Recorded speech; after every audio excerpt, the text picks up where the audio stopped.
Cúnta go srá or nua de Réalta agus Gaolta agus an cuardach an teaghlach is siam súla in Éirinn.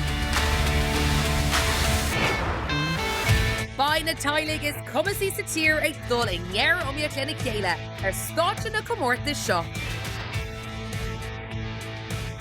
By siad ag canna, ag dawsa, ag sin am ceol, agus ag chuir scileanna taspáint díobse sa bhaile, agus dar banel ceoltóirí.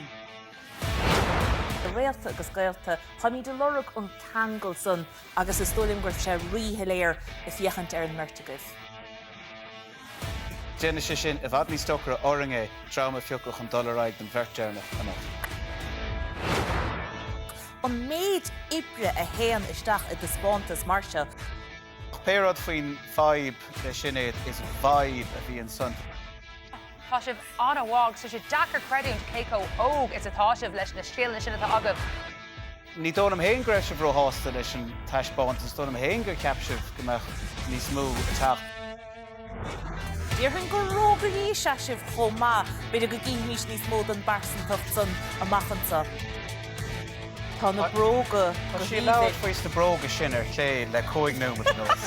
Gan éon stop. Bhíos go mbeocht sí, bhíos go mbeocht sí stána ar na bróga seo.